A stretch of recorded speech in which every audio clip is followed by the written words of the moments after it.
Bonjour à tous, je suis Jonathan Wade et je suis cofondateur d'Horizon Stratégique. Aujourd'hui, à Horizon Stratégique, nous avons l'honneur de vous présenter notre toute première capsule d'entrevue.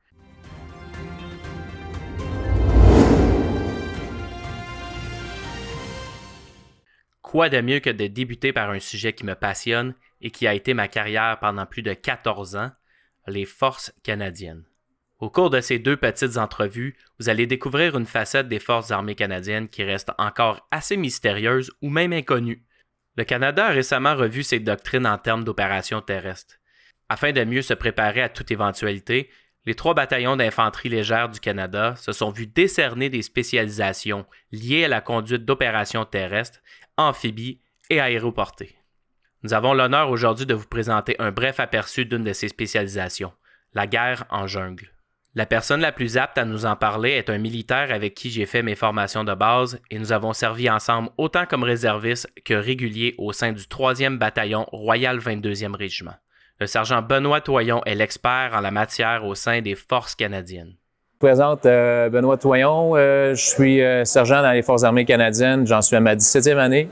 J'ai servi plusieurs années au 3e bataillon. Depuis 2016, je suis maintenant à Trenton, au centre de guerre avancée.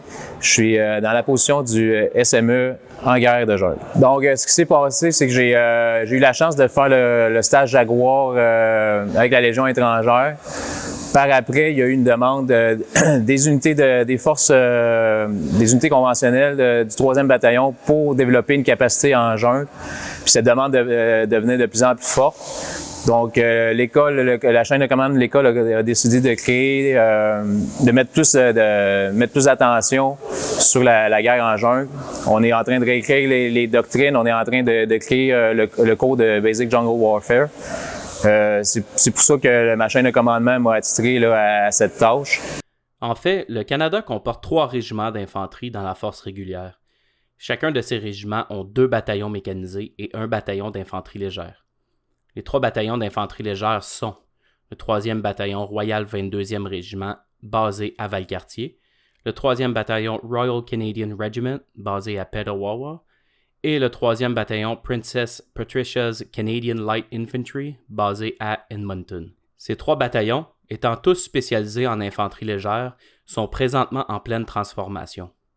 Afin d'être préparés à toutes éventualités, chaque compagnie d'infanterie faisant partie de ces bataillons ont reçu un mandat afin d'acquérir assez d'expertise pour être déployés partout sur la planète. Le stage Jaguar, en fait, c'est un cours qui est donné par le 3e REI, le 3e régiment d'infanterie étranger, de la Légion étrangère française.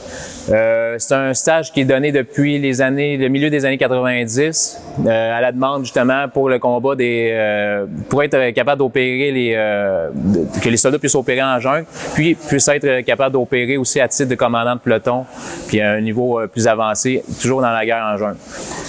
Ce stage-là, il vise principalement les officiers, mais il y a aussi des sous-officiers qui sont invités sur le cours, mais qui sont évalués au même titre qu'un officier. Il faut savoir que le background au niveau de l'Amazonie, c'est que c'est réellement un terrain opérationnel où c'est qu'il y a une guerre contre les orpailleurs, contre l'État français, contre le pillage illégal de l'or. C'est pour ça qu'il y a souvent des opérations là, live qui se produisent en Amazonie contre les orpailleurs. C'est suite à ça que la Légion étrangère ou le commandement français a décidé de créer plusieurs cours puis de développer la capacité de leurs soldats en milieu équatorial. N'ayant pas beaucoup de connaissances au niveau des opérations en jungle, ma vision était que les doctrines canadiennes devaient être assez âgées. La guerre du Vietnam, qui fut conduite majoritairement par les États-Unis, est l'exemple le plus commun d'une guerre en jungle. Les doctrines utilisées par les Américains à ce moment ont sûrement été copiées par les forces canadiennes dans les années 70 et 80. Alors est-ce possible que le Canada utilise encore ces mêmes doctrines? En fait, c'est ça, c'est pas faux. La guerre de jungle a principalement été développée durant la guerre du Vietnam, même si le Canada n'a pas participé. Les doctrines qu'on utilise encore aujourd'hui sont prises à presque 90% de la guerre du Vietnam. Puis ce qu'il faut savoir, c'est qu'en guerre de jungle, il y a presque aucun changement, contrairement aux guerres récentes où c'est on upgrade nos TTP, où c'est que tout a évolué. La guerre de jungle, on peut encore prendre ce qui s'est fait durant la guerre du Vietnam, puis encore l'appliquer presque à 100% encore sur le combat aujourd'hui. Pourquoi le Canada s'intéresse à ça? OK, il faut savoir que dans les années 90, le commando a été, l'ancien régiment aéroporté a été entraîné aux autres aussi en Guyane française, encore dans aussi que le CFE existe et présentement aujourd'hui. Ils ont eu la chance d'aller faire des entraînements là-bas. On sait qu'ils ont été aussi sur l'île de Vancouver, aussi que ça peut ressembler aussi à un milieu tropical, OK? Puis où est-ce que le commando, aussi que les membres du commando ont pu se pratiquer leur manœuvre en guerre équatoriale. Pourquoi aujourd'hui on développe ça? Dans les années 99, il y a eu une demande, OK? Il y a une guerre au Timor oriental, puis on a envoyé nos gars là-bas.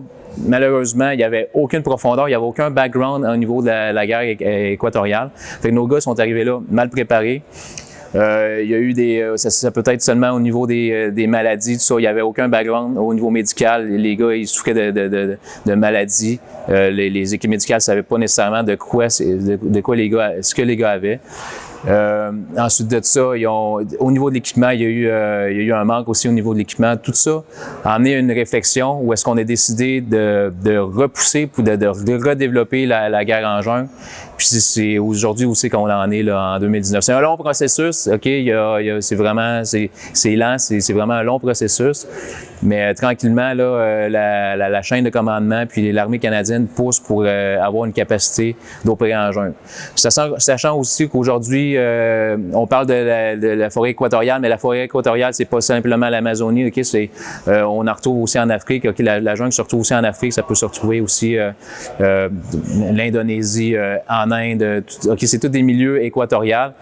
Donc, ça représente une bonne partie du globe. Fait que, comme n'importe quoi, c'est important que nos soldats soient capables d'opérer, puis qu'on ait un certain background, puis qu'on ait une certaine spécialité dans ce milieu-là. Est-ce que les forces canadiennes ont accès à d'autres écoles de guerre en jungle? Étant membre du Commonwealth, sommes-nous le bienvenu à l'école britannique au Brunei? Oui, effectivement, il y a 3 cours présentement qu'on focus. La Légion étrangère, l'affaire, c'est que nous autres, le mandat jungle est donné pour le 3e bataillon, qui est une unité francophone. Pour les côtés pratiques, c'est pour ça qu'on envoie nos soldats en Guyane française avec l'armée française. Pour ceux qui se débrouillent un peu moins en anglais ou qui parlent justement pas anglais du tout, c'est pour ça qu'on envoie nos soldats là. Il y a encore le Manaus, qui est l'école au Brésil, qui est une école reconnue mondialement pour la guerre en jungle. C'est eux qui ont beaucoup développé aussi tout ce qui a trait en guerre en jungle puis l'entraînement en jungle. Puis il y a le GWOC qui est au Brunei, qui est donné par les Gurkhas. Ce qui est intéressant avec le GWOC, c'est que c'est une unité britannique. Fait que toutes les TTP, toutes les drills britanniques, vu que l'armée canadienne est beaucoup basée sur les mêmes drills, ça permet d'avoir une continuité là, dans nos drills. Ça permet d'appliquer leurs drills, de prendre les mêmes drills qu'eux utilisent, puis de les enseigner à nos soldats. Contrairement, exemple, en France, où est-ce qu'on va enseigner les drills françaises, mais on va préférablement pas utiliser leurs drills, on va préférer d'utiliser les drills canadiennes. Fait que c'est de l'adaptation. Présentement, on a ces 3 écoles-là qui sont reconnues mondialement, qu'on envoie nos soldats, nos instructeurs là-dessus. Il y a aussi les Lanceros. Il y a aussi d'autres écoles qui sont pas nécessairement reconnues, en fait, qui ont été reconnues, OK, mais qui sont peut-être pas nécessairement dans la lignée qu'on voudrait que nos soldats se fassent enseigner, comme je parle les Lanceros en Colombie, puis d'autres écoles de jungle. Comme je dis présentement, on focus vraiment en priorité Brésil, Brunei, puis la Légion étrangère. Par chance, le sergent Toyon apprenait la même journée que le Canada a approuvé l'établissement d'une formation canadienne sur la guerre en jungle avec la participation du 3e régiment étranger d'infanterie en Guyane française. Présentement, c'est là-dessus qu'on focus. Présentement, on focus sur vraiment à qualifier nos gars basic jungle, comme on dit. Vraiment que les gars puissent avoir les acquis de base, que ce soit au niveau de la survie, que ce soit au niveau juste allumer un feu au niveau de la forêt, comment opérer en jungle, les manœuvres en bateau, les drills de contact, ainsi de suite. On focus vraiment sur la base. Présentement, ça regarde bien. On parle peut-être qu'on serait capable d'être capable d'envoyer un peloton à chaque année avec le CFE, qui est l'école de jungle française. On parle qu'on serait capable d'avoir un peloton pour les 5 prochaines années, une fois par année. Il y a déjà des ententes qui ont été signées à ce niveau-là. Ensuite de ça, comme je dis, on focus vraiment sur le cours de base. Ensuite de ça, on aimerait ça pour être capable d'avoir d'avoir notre propre cours d'instructeur, puis pouvoir former notre propre monde, d'avoir nos propres instructeurs qui vont ensuite pouvoir former nos soldats dans l'avenir. On parle encore d'un processus là, de plus de 5 ans. C'est un long processus. C'est important de savoir qu'évidemment, le Canada n'a aucune jungle, donc tous nos entraînements vont être à l'extérieur du pays. C'est pour ça que ça va être important de garder des bons contacts avec nos alliés, que ce soit l'armée française ou brésilienne. Il y a beaucoup de politique à ce niveau-là aussi. Je peux comprendre que les Français veulent garder un petit peu leur bout du bâton. On peut pas arriver là non plus puis s'imposer puis on pousse on utilise juste leur centre d'entraînement sans utiliser non plus leur connaissance. Fait que il y a beaucoup de politique là-dedans qui entre en ligne de compte. C'est tout à fait normal. Présentement, la façon qu'on regarde ça, c'est qu'on serait là, nos soldats sur un basic jungle seraient enseignés par l'armée française. On aurait nos instructeurs canadiens qui sont qualifiés des cours internationaux, qui seraient là comme superviseurs ou comme aviseurs. Puis c'est vraiment là-dessus qu'on focus. Avec le temps, avec les années, on va voir si on peut améliorer le programme. Puis, pour le moment, pour les 5 prochaines années, c'est là-dessus qu'on s'enligne. Avant de terminer l'entrevue avec Sergent Toyon, je jugeais nécessaire qu'il nous explique brièvement le rôle du Centre d'instruction supérieure de l'armée canadienne, où la majorité des doctrines sont revisitées et modernisées. Donc, le Centre d'instruction supérieure en guerre terrestre des Forces armées canadiennes est situé à Trenton. On est dans la chaîne, on est une école en dessous du CTC de Gagetown. Notre école, comporte principalement est principalement axée sur les opérations parachutistes, mais ça comprend aussi tous les autres cours en guerre avancée. Donc, on parle du para, du basic para, les opérations en chute libre aussi, tout ce qui est les cours de chute libre. On a aussi l'équipe des Skyhawks qui est logée là, qui est logée à Trenton, dans notre école. Ensuite de ça, on a notre peloton aussi qu'on fait du HIM. HIM, c'est le cours d'insertion, Helicopter Insertion Master. OK, c'est toutes les insertions héliportées, que ce soit en rappel, HeloCast, Low Over, OK, du Fast Rope, ainsi de suite. Ensuite de ça, il y a le cours de patrouilleur éclaireur qui est le communément appelé Pathfinder, aussi qui est à Trenton. On a ensuite un autre peloton qui est spécialisé toutes les opérations en guerre en montagne. Okay? Tout ce qui est la guerre en montagne, ça peut être juste ce qui touche les cordes en général. Ça va être les spécialistes aussi pour les avalanches, okay? Comment opérer là, en milieu montagneux. Ensuite de ça, on a aussi un peloton qui est utilisé pour l'Advanced Arctic Warfare. Okay? C'est tous les spécialistes, comment opérer dans l'Arctique. C'est vraiment les spécialistes du terrain là-bas. Puis c'est un cours qui est reconnu là, internationalement aussi là. C'est les gars sont vraiment excellents dans ce qu'ils enseignent. Ils connaissent vraiment leur matière là-dedans. Puis en terminant, on a aussi un peloton de aerial delivery aussi qui est tout ce qui est les opérations. Ça touche un peu tout ce qui est la drop d'équipement par avion. Okay? Fait qu'ils vont apprendre comment pacter une load. Après ça, ils vont la loader dans l'avion, ils vont la dropper sur une drop zone à partir d'un Hercule ou un C-17. Les gars, on leur enseigne comment faire la load, comment tout faire sécuritairement. On a aussi, à travers ce peloton-là aussi, on donne aussi le cours des ZLZ Controller, okay? Tout ce qui est les opérations, encore là, tout ce qui est parachutiste, okay? Ou de drop d'équipement ou de personnel. Puis également, ce peloton-là donne aussi le cours de USO, qui est l'hélicoptère Undersling, aussi qui vont accrocher des loads en dessous des hélicoptères, ça peut être un Chinook ou un Griffon, aussi qui vont apprendre à péter la load correctement et être en mesure de l'accrocher en dessous d'un hélicoptère sécuritairement également.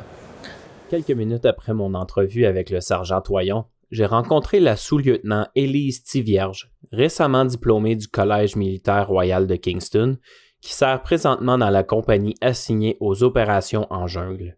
Faut dire que le 3e bataillon royal 22e régiment a été mon bataillon pendant plus de 8 ans.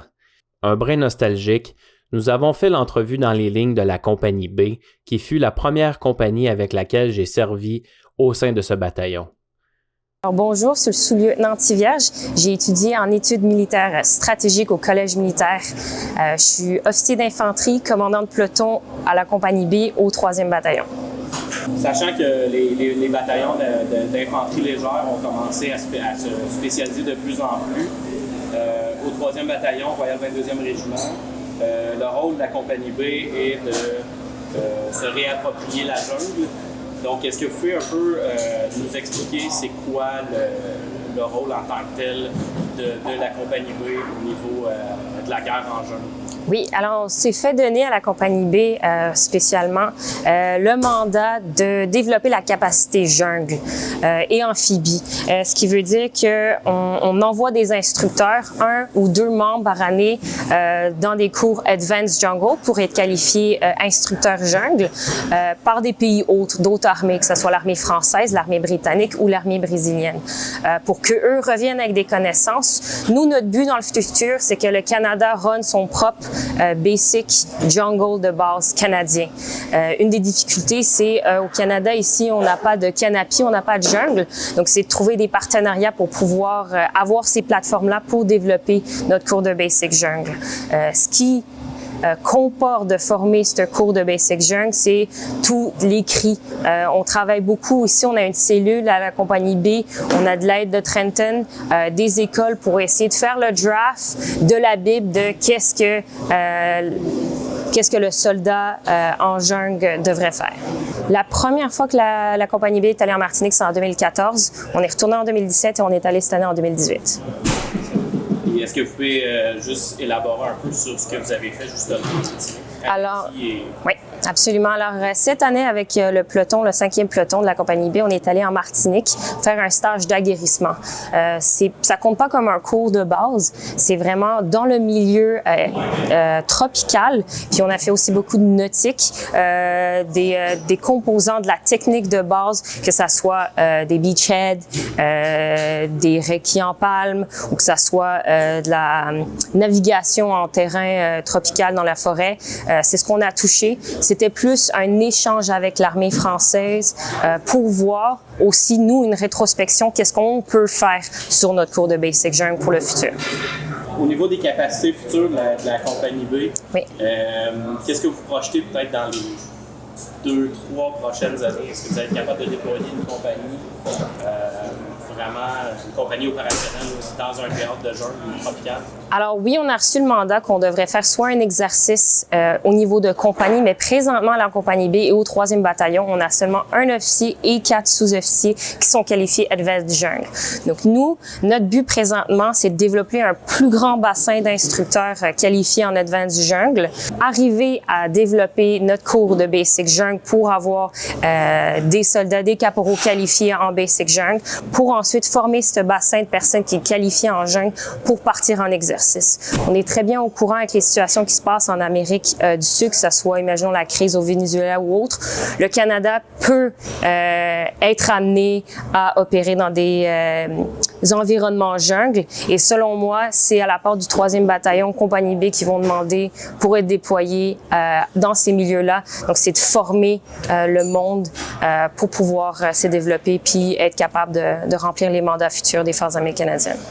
Est-ce que vous ressentez un engouement des soldats, en fait, de tous les membres de la compagnie B envers justement les cours, les opérations en milieu de jungle? Est-ce que les soldats sont réceptifs à ça? Oui, selon moi, absolument. C'est le fun qu'à cette heure, à la compagnie B, on a quelque chose de très spécialisé. On a des exercices le fun. C'est le fun pour les soldats et les caporaux d'avoir un objectif, d'avoir un exercice dans un autre pays, avec une autre armée, dans un milieu complètement différent qu'ils ne pourraient pas avoir retrouvé au Canada. Ils peuvent se dépasser autant physiquement que mentalement. La jungle, c'est dur, ça demande beaucoup. Donc, c'est le fun de voir les soldats et les caporaux se préparer pour ces exercices-là et très bien performer dans les autres pays, où lorsqu'on les envoie dans les cours advanced, on a toujours une très bonne rétroaction, toujours une bonne image que nous, les soldats canadiens, on fait à l'étranger. Donc c'est le fun de voir cette capacité se développer là à la compagnie B.